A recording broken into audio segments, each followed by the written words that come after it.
call away. So it's more than just leave it.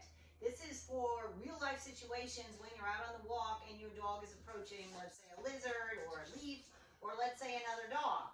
It's not just enough for your dog to back away from that item. You need your dog to come to you a few feet away. So that's what we're working on today. Now, this is Javi. Say hi, Javi. Say hi, Javi. Sit. Okay, and we're going to warm him up with just some regular leave it. So this is just a review. He's awesome at this. So I can even do open hand. Javi, leave it. Yes, good boy. Take it. Javi, leave it. Yes, good boy. So once the game starts, he knows this. He won't even look at the treats. I can leave it.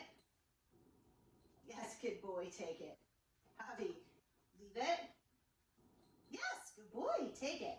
Okay, so once your dog's at this level where he's pretty good at the leave it, now we're going to work on getting him away from interesting objects. So today I'm going to start with some boring things. I'm just going to put an item. You can use items around your house or whatever. Your dog's going to be interested. So what I'm going to do, like I'm just going to use a dustpan here. I'm going to drop it. Leave it. Yes, good boy. Now, you can have him come away by calling his name. You can come away by having him touch. You can have him come away just by saying come or using whistle noises or whatever you want to use to get him away from the item. But you just want to think of the item as something poisonous. He can never have it. So we're going to try with just some juice. And use stuff around the house. This is fine. It doesn't always have to be his toys. How do you leave it? Yes, good boy.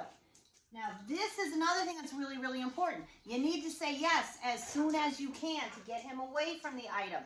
Because what you're doing here is you're telling him to do something he's not going to want to do. So as soon as you can get back on the yes and saying, yes, come away, the better off you'll be. And you'll see the response is much better. So this is a squeaky toy. How do you leave it?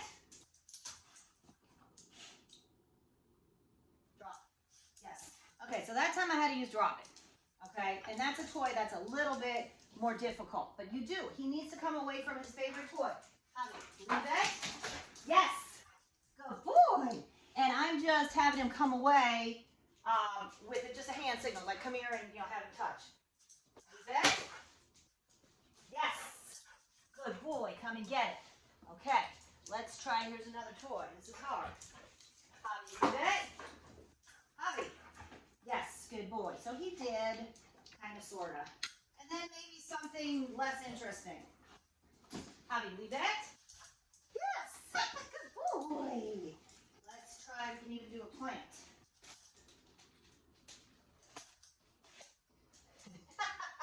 Okay, that didn't work so well. I'm still going to treat him. He was not interested in the plant. Okay, we will try this one again. This is hard. I'm going to throw it across the room too. Javi, leave it. Javi. Javi, leave it. Yes, good boy. So that is, it's a subject for another video. That's a drop it. But what I'm doing is I'm trading up for this. And I'll do another video on drop it. But this is the leave it call away. You want to practice with things around the house. You want to practice with water bottles or books or frying pans or jars of pickles or anything you put down your dog's going to be interested in. But the idea is to move him away from it after leave it. Yes, good boy. To move him away from it because that's what you're going to need in real life. Otherwise, he's going to go right back to those chocolate-covered raisins or your brand new shoes or something like that. If he's not coming away from it, then you got a problem.